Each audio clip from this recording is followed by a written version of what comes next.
What would you do if your child was struggling to breathe and the doctor barely looked at her before saying, "She can wait"? That's not a hypothetical. That actually happened to me. And what happened next inside that emergency room would expose something most people never think about when they walk into a hospital. Because sometimes, the difference between life and death isn't equipment. It isn't technology. It isn't even the doctor. Before we continue, please hit the like button, subscribe to the channel, and turn on the notification bell for updates. Sometimes, it's the one person who decides to look closer. But before I tell you what the nurse saw on my daughter's chart, you need to understand how we ended up in that ER waiting room in the first place. My name is Dr. Emily Carter. I'm 34 years old, and I work in healthcare. Not as a physician, but as a pediatric physical therapist. So I'm not someone who panics easily around medical situations. I understand hospitals. I understand triage. I understand that emergency rooms get overwhelmed and doctors have to prioritize the most critical cases first. But that night, something didn't feel right. My daughter Lily is 8 years old. She's energetic, stubborn, funny, and the kind of kid who talks to every dog she sees on the street. Normally, you can't get her to sit still for more than 5 minutes. But that evening, she was quiet. It started around dinner time. At first, she just said her chest felt tight. Now Lily does have mild asthma. Nothing serious. The kind that shows up maybe once or twice a year during allergy season. So I gave her the inhaler her pediatrician prescribed. Usually that solves it in minutes. But this time it didn't. 10 minutes passed. Then 20. Instead of getting better, Lily started breathing faster. You could hear it. A faint wheezing sound every time she inhaled. And if you're a parent, you know the moment I'm talking about. That tiny shift in your stomach when you realize something isn't normal. "Mom," she said quietly, sitting on the couch. "My chest feels weird. Not painful. Not sharp. Just weird." I checked her breathing again. Still tight. Still strained. So I grabbed my keys. Within 15 minutes, we were pulling into the emergency department of North Valley Medical Center. The parking lot was packed. That should have been my first clue. Inside, the waiting room was overflowing. People lined the chairs along the walls. A toddler crying in his mother's lap. A teenager holding his wrist at a strange angle. An elderly man coughing into a tissue while his wife rubbed his back. Hospitals have a certain sound when they're overwhelmed. Phones ringing. Distant monitors beeping. Low conversations layered with tired frustration.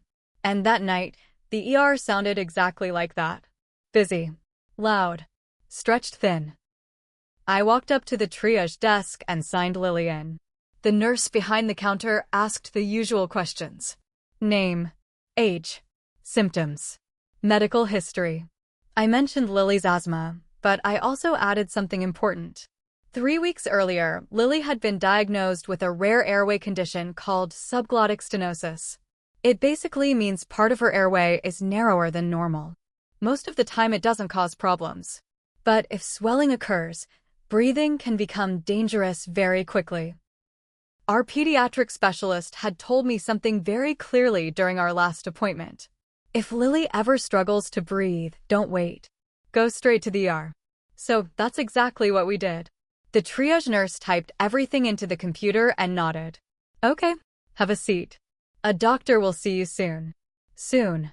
That word means something different in an emergency room. 5 minutes. 30 minutes. Sometimes longer. Lily and I sat down. She leaned against my shoulder. Her breathing sounded heavier now. Not loud enough to alarm the entire room, but loud enough that I noticed every single breath. About 10 minutes later, a doctor walked through the waiting area. Tall. Mid-40s. Slightly graying hair. I would later learn his name was Dr. Jason Whitmore. He glanced around the room as he walked past triage. And that's when I made a decision that every parent in that situation makes. I spoke up. "Doctor," I said. "My daughter is having trouble breathing." He slowed down. Looked at Lily. Not closely. Just a quick glance. Maybe 2 seconds. Then he asked one question. "She have asthma?" "Yes," I said. "But this feels different." He nodded slightly. And then he said the 4 words that would replay in my head for weeks. She can wait. Just like that. No chart review. No oxygen check. No follow-up questions. Then he kept walking. Now here's the strange thing. Because I work in healthcare, I didn't argue. I told myself he must know something I don't. Maybe there were more critical patients in the back. Maybe someone had just come in by ambulance. So I sat down. And we waited. 15 minutes passed. Then 20. Then 30. Lily shifted beside me. Her breathing was getting louder now. Not dramatic, but different. "Mom," she whispered. "I feel really tired." That sentence sent a cold wave through my chest. Kids struggling to breathe often become restless. But when they suddenly get quiet and tired, that can mean something else. I checked her pulse. Faster than normal. Her skin looked slightly pale. That's when I started watching the triage desk more closely. And then something happened that would change the entire night. A nurse walked by. She picked up Lily's chart. At first, she looked normal. Calm. Routine. But then she stopped. Her eyes moved back across the screen. She read something again. And suddenly, her entire expression changed. She turned slowly toward the doctor's station and asked a question that made the room go very quiet. "Did you read this chart?" And what was written on that chart would change everything. What could possibly be written on a child's medical chart that makes an experienced ER nurse freeze in the middle of a crowded emergency room? That's exactly what happened. 1 second the nurse looked calm, just another staff member moving through the chaos of a busy ER shift. The next second, everything about her changed. Her name was Angela Ruiz, 39 years old, 15 years working emergency medicine. The kind of nurse who had seen car crashes, strokes, overdoses, and trauma cases roll through those doors at 3 in the morning. It takes a lot to shake someone like that. But when Angela looked down at Lily's chart, her eyes narrowed, then widened. Then she looked at my daughter. Really looked this time. Not the quick 2-second glance the doctor had given earlier. No. Angela leaned slightly closer, studying Lily's breathing. You could hear it now. A thin, strained sound every time Lily inhaled. Like air trying to squeeze through something too small. Angela's eyes moved back to the tablet in her hands. She scrolled. Read again. Then again. And that's when she asked the question that made the air feel heavier in the room. Did you read this chart? Her voice wasn't loud. But there was something in the tone that made people nearby look up. Dr. Jason Whitmore, the same doctor who had told me Lily could wait, glanced over from the nurse's station. What about it? He asked, clearly distracted. Angela turned the tablet toward him. Did you read her history? The doctor walked closer, looking mildly annoyed. The ER was packed. Phones ringing. Patients waiting. Nurses moving quickly between rooms. He glanced at the screen for maybe 2 seconds. Then he shrugged. Looks like asthma, he said. Asthma. I remember that word landing like a dull thud in my chest. Because something inside me knew that wasn't right. Angela didn't respond immediately. Instead, she pointed at a specific section of the chart. This note, she said. Dr. Whitmore leaned slightly closer. But even then, his reaction was minimal. He sighed. Yeah, I see it. But the way he said it told me everything. He hadn't actually processed it. Angela crossed her arms slightly. For the first time, the calm nurse looked tense. She turned to me. How long has she been breathing like this? About an hour, I said. Did the inhaler help? No. Angela nodded slowly. Then she crouched beside Lily. Hey, sweetheart, she said gently. Can I check something? Lily nodded weakly. Angela placed a small pulse oximeter on Lily's finger. If you've ever been in a hospital, you've probably seen one. A tiny clip that measures oxygen levels in the blood. It takes about 3 seconds to register. Angela stared at the number. And her expression tightened. Now here's something most people don't realize. Normal oxygen levels for a child should be between 95 and 100%. Anything below that starts raising concern. Angela looked at the number. Then looked at Lily again. Take a slow breath for me, she said softly. Lily tried. But the breath came out shaky. Angela checked the monitor again. Then she stood up and turned toward the doctor. Her oxygen is dropping. Dr. Whitmore barely reacted. Probably anxiety, he said. Kids do that when they're scared. Angela didn't answer. Instead, she looked back down at the chart. Her finger traced one specific line in the medical history. Subglottic stenosis. For most people watching this video right now, that term probably means nothing. But in emergency medicine, it changes everything. Because subglottic stenosis means the airway is already narrower than normal. And if swelling happens, even a few millimeters can turn breathing into a life-threatening emergency. Angela knew that, which is why she asked me the next question. When was she diagnosed? 3 weeks ago, I said. Angela nodded again. But this time she didn't hide the concern on her face. She turned back to the doctor. Jason, she said quietly, this isn't routine asthma. Dr. Whitmore rubbed his forehead. We have 12 patients waiting, he replied. She's stable. Stable. That word echoed in my head.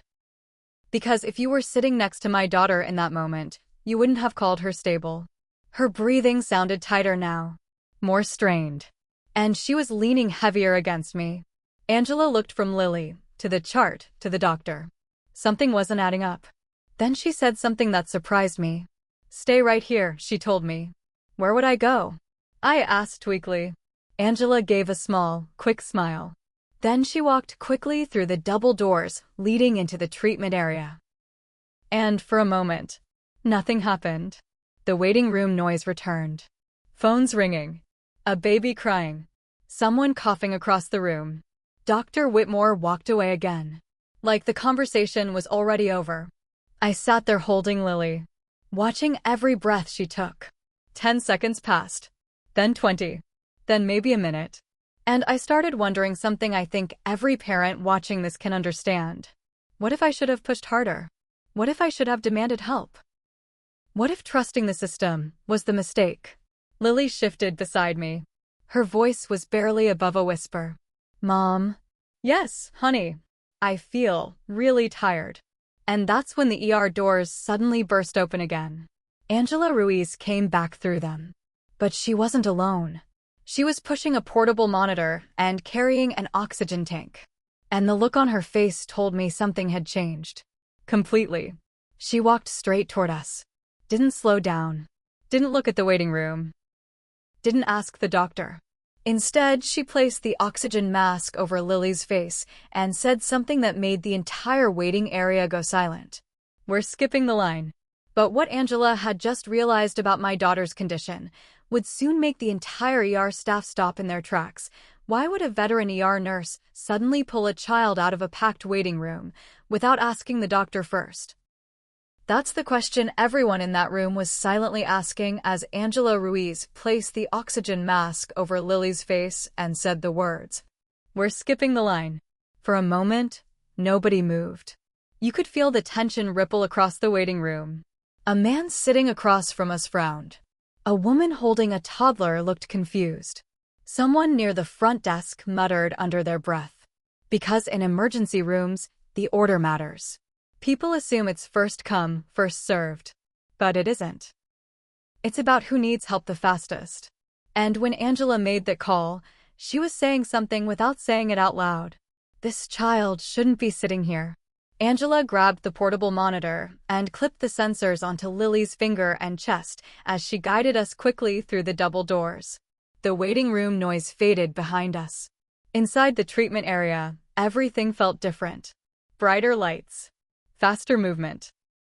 Machines humming and monitors beeping in a rhythm that only hospital staff seemed to fully understand. Angela steered us into a small treatment bay and helped Lily onto the bed. Let's get some numbers, she said calmly. The oxygen mask fogged slightly with each breath Lily took. But even with the oxygen flowing, her breathing still sounded tight. High-pitched, almost like a whistle. Angela studied the monitor. Then she looked back at Lily's throat and chest as she breathed. If you've never watched a medical professional examine breathing, it's surprisingly precise. They're not just looking at whether someone can inhale. They're watching the neck muscles, the shoulders, the timing between breaths. Every tiny detail. Angela's eyes moved quickly between Lily and the screen. Then she pressed a button on the wall phone. Respiratory to Bay 4, she said. Her voice stayed calm. But the speed of her movements told a different story. I stood beside the bed, my hands gripping the rail. Is she okay? I asked. Angela looked at me. And for a split second, she hesitated before answering. She's working harder to breathe than she should be. Not a full explanation, but enough to make my stomach tighten. Lily shifted on the bed. Her voice sounded weaker now. Mom, I feel dizzy. Angela immediately checked the monitor again. Then she looked back toward the hallway. Where was the doctor? Dr. Whitmore walked in about 30 seconds later, clearly irritated. What's going on? He asked. Angela gestured toward Lily. Oxygen dropped to 92 in the waiting room. Dr. Whitmore glanced at the monitor. Now it's 95, he said. That's with oxygen, Angela replied. The doctor sighed. All right, he said. Let's do a nebulizer treatment. That's a common asthma treatment. A mist that helps open the airways. But Angela didn't move right away. Instead, she said something quietly. The breathing sound isn't typical asthma. The doctor looked at her. It's wheezing. Angela shook her head slightly. No, it's higher than wheezing. For a moment, the two of them just stood there. And if you've ever been in a hospital room during one of these silent disagreements between staff, you know how uncomfortable it feels. Because everyone knows something important is being decided. Finally, the doctor waved his hand. Run the treatment, he said. We'll see how she responds. Angela prepared the nebulizer machine. But while she worked, she kept glancing at Lily. Watching her breathing. Listening. 30 seconds later, another person entered the room. A respiratory therapist named Brian Keller. 42 years old, with over a decade of experience helping patients who couldn't breathe on their own. He placed his stethoscope against Lily's chest. Then her back. Then her throat. His expression slowly changed. Not panic, but concern. He listened again. Longer this time. Then he looked up at the doctor. Has ENT been called? He asked. ENT. Ear, nose, and throat specialists. The doctors who deal with airway structures. Dr. Whitmore frowned. For asthma. Brian shook his head slowly. That doesn't sound like asthma. The room went quiet. Angela crossed her arms slightly. Finally, someone else was hearing what she heard. Brian looked at the chart on the screen beside the bed. Then he pointed. Subglottic stenosis, he said. Angela nodded. Yes. Brian leaned back slightly. That changes things. Dr. Whitmore looked annoyed now. It's mild, he said. But Brian didn't seem convinced. Because here's the problem with airway narrowing. When swelling starts, things can go from manageable to dangerous very quickly. Sometimes in minutes. Brian turned back to the doctor. We might want imaging. Angela spoke before the doctor could respond. Or at least notify Dr. Liu. That name changed the energy in the room. Dr. Kevin Liu. Chief of Emergency Medicine. Calling him meant bypassing the attending physician's judgment. It was not something nurses did lightly. Dr. Whitmore's eyes narrowed. That's unnecessary, he said. Angela held his gaze. But she didn't argue. Instead, she simply walked over to the phone again. And dialed. I stood there watching all of this unfold, trying to piece together what was happening. Why were they suddenly talking about specialists? Why did the respiratory therapist look worried? Why did the nurse seem more concerned than the doctor? And most importantly, why did it feel like my daughter had just been one decision away from sitting in that waiting room much longer? A few minutes later, footsteps echoed down the hallway. Someone approaching quickly. The curtain pulled back. A tall man in his 50s stepped into the room. Sharp eyes. Calm posture. Commanding presence. Dr. Kevin Liu. He didn't say anything at first. He simply reviewed the chart. Then he placed his stethoscope against Lily's throat and listened to her breathing. 3 breaths. 4. 5. He straightened slowly. And then he turned to Dr. Whitmore and asked a question that made the entire room fall silent. Why was this child in the waiting room? But the answer to that question was about to reveal something far more serious than anyone expected, Why was this child in the waiting room? When Dr. Kevin Liu asked that question, the room went completely silent. Not the normal hospital quiet. This was different. The kind of silence where everyone suddenly becomes aware that something important just happened. Dr. Liu stood at the foot of Lily's bed, looking from the monitor to her breathing, and finally to Dr. Jason Whitmore. Whitmore didn't answer immediately. He folded his arms. "She presented with asthma symptoms," he said flatly. Dr. Liu didn't respond. Instead, he leaned closer to Lily again and listened to her breathing a second time. The sound filled the small treatment bay. Not the deep wheeze of asthma. This was sharper, higher pitched, almost like air being forced through a narrow tube. Dr. Liu removed the stethoscope slowly. "That's not asthma," he said. 3 words. Calm. Certain. Angela Ruiz and the respiratory therapist exchanged a brief glance. They had been hearing the same thing. Dr. Whitmore shifted slightly. "It could still be reactive airway." Dr. Liu cut him off. "It's stridor. If you're watching this right now and wondering what that means, here's the simple version. Wheezing usually comes from the lungs. Stridor comes from the upper airway.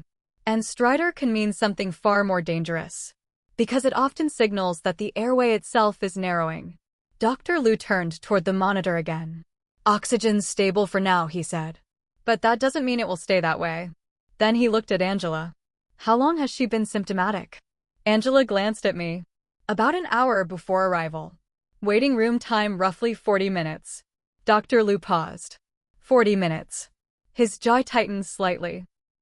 Then he turned to the wall computer and pulled up Lily's full medical chart. He scrolled once, then twice. Then he stopped. And the room went quiet again. Because whatever he just read changed the situation instantly. "Who triaged this patient?" he asked. Angela raised her hand slightly. "I entered the intake information." Dr. Liu pointed at the screen. "This note," he said. Everyone leaned slightly closer. It was a message from Lily's pediatric airway specialist, time-stamped earlier that afternoon. And the message said something very specific. "Patient Lily Carter diagnosed with subglottic stenosis. If patient presents to ER with respiratory distress, evaluate immediately. ENT consult recommended." Dr. Liu slowly turned toward Dr. Whitmore. "Were you aware of this?" Whitmore hesitated. For just a second. "I reviewed the intake summary," he said. The intake summary, not the full chart. That distinction mattered more than most people realize. Because hospital charts often contain multiple layers of notes. The quick overview. And then the detailed history. Dr. Liu tapped the screen. This was on page 2. No one spoke. Angela crossed her arms. The respiratory therapist shifted his weight slightly. Meanwhile, Lily coughed weakly on the bed. Dr. Liu turned back to her immediately. "Let's move," he said. And suddenly, the room exploded into motion. Orders came rapidly. For steroids. Airway imaging. Page ENT. Angela moved quickly, preparing medication. The respiratory therapist adjusted the oxygen flow. Another nurse entered the room with equipment. Within seconds, the calm tension of earlier had transformed into controlled urgency. I stood beside the bed, trying to process everything. Moments ago, my daughter had been sitting in a crowded waiting room. Now the entire team was moving quickly around her. The shift was dizzying. Dr. Liu looked at me briefly. "I'm Dr. Liu," he said calmly. "We're going to reduce the airway swelling and have a specialist evaluate her." "Is she going to be okay?" I asked. His answer was honest. "We caught it in time." Caught it in time. That phrase stuck with me. Because the question that immediately followed in my mind was impossible to ignore. What if they hadn't? Angela administered the steroid injection. Within minutes, Lily's breathing began to ease slightly. Not normal, but less strained. A few minutes later, another doctor rushed into the room. Dr. Hannah Patel, 40 years old, ENT specialist. She reviewed the chart quickly and examined Lily's airway with a small, flexible scope. Everyone watched the monitor as the camera moved gently through Lily's nasal passage. The airway appeared on the screen. Narrow. Red. Swollen. Dr. Patel nodded. Inflammation around the stenosis, she said. Moderate swelling. She looked at Dr. Liu. Good catch bringing her in early. Angela said nothing, but the meaning behind those words was clear. If Lily had stayed in that waiting room longer, the swelling could have continued. And when an airway that's already narrow begins to close, the situation can escalate fast. Dr. Patel administered medication directly to reduce the swelling. Then everyone waited. 5 minutes. 10 minutes. Slowly, Lily's breathing became easier. The high-pitched sound softened. Her shoulders relaxed. Color returned to her face. And for the first time that night, I felt my lungs fill with a full breath. The immediate danger had passed, but the tension in the room hadn't. Because now that Lily was stable, another reality was settling in. She had never been supposed to wait in that lobby. Dr. Liu looked once more at the chart, then at Dr. Whitmore. No raised voices. No dramatic confrontation. Just a quiet sentence. We'll review this later. Whitmore didn't respond. But the conversation wasn't over. Not even close. Because later that night, after Lily was stabilized and moved to observation, someone else would approach me in the hallway. A hospital administrator. And what he told me about how this mistake happened would raise an even more disturbing question. How many other patients had been overlooked the exact same way? How close had my daughter actually come to something far worse? That was the question echoing in my mind as the chaos of the emergency room slowly settled. Lily was breathing easier now. Not perfectly, but the terrifying tightness that had filled every breath earlier was fading. The medications were working. The swelling around her airway was beginning to calm down. Machines still hummed softly around her hospital bed. A monitor blinked steady numbers. 96% oxygen. Then 97. Each number felt like a small victory. Dr. Hannah Patel, the ENT specialist, finished documenting her notes on the computer mounted to the wall. She'll stay in observation tonight, she said calmly. Mostly to make sure the swelling doesn't return. I nodded. At that moment, I would have agreed to anything. Because the fear that had been building in my chest for the last 2 hours was finally loosening its grip. Lily looked up at me through tired eyes. Mom, she said softly. Yeah, sweetheart. Can we go home tomorrow? I smiled and brushed her hair back. That's the plan. She gave a small nod and leaned back against the pillow. Within minutes, she had drifted into sleep. Kids have that ability. They crash once the danger passes. But parents? Parents stay awake. I stood there watching her breathe for several minutes, counting every rise and fall of her chest. One breath, then another, then another. And all I could think about was that waiting room. 40 minutes.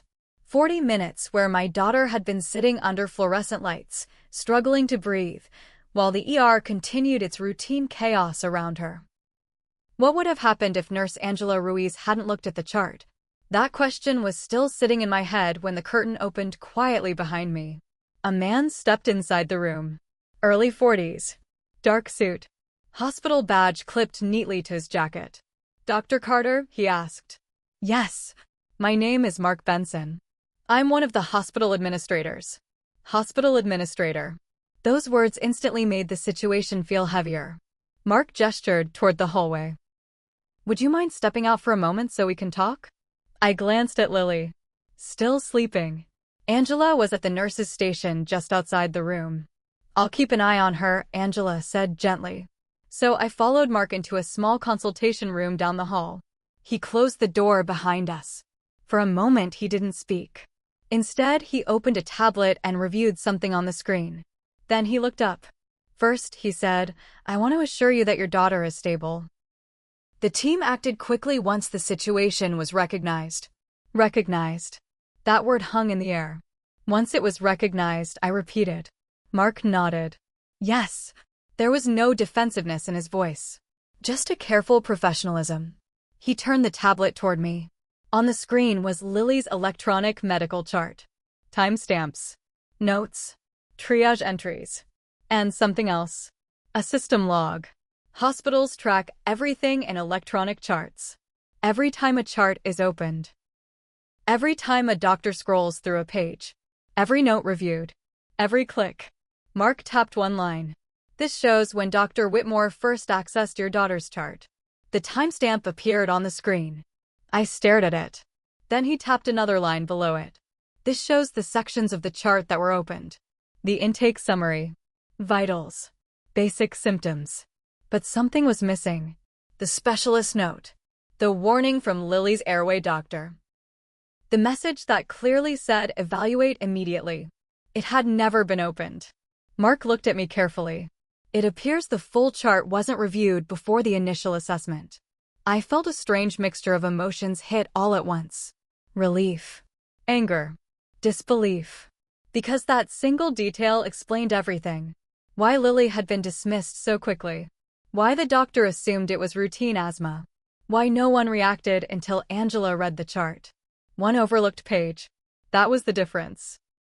Mark continued speaking. Our emergency department sees more than 200 patients a day. Physicians sometimes rely on triage summaries to move quickly. I understood the explanation. But understanding something doesn't make it easier to accept. Angela read it, I said quietly. Mark nodded. Yes. We sat there for a moment in silence. Then I asked the question that had been sitting in my mind since Dr. Liu walked into the room. If she hadn't noticed, what would have happened? Mark didn't rush his answer. He chose his words carefully. With progressive swelling, airway obstruction could have developed. Airway obstruction. Even without medical training, you know what that means. Breathing stops. But here's the part that still stays with me. Angela Ruiz never acted like she did anything extraordinary. Later that night, before Lily was transferred upstairs for observation, I found her at the nurse's station. Thank you, I told her. She looked confused for a second. For reading the chart, I said. Angela smiled slightly. Then she shrugged. That's the job. Maybe. But here's the truth most people don't see when they walk into a hospital. Medicine isn't just machines and protocols. It's people. People who notice details. People who ask questions. People who take one extra look. Because sometimes the difference between a routine night and a life-threatening emergency is a single person asking a simple question. Did you read this chart? And if you're watching this right now, think about it. How many moments in life come down to someone paying attention? For Lily, it was one nurse, one chart, one decision, and one moment that changed everything.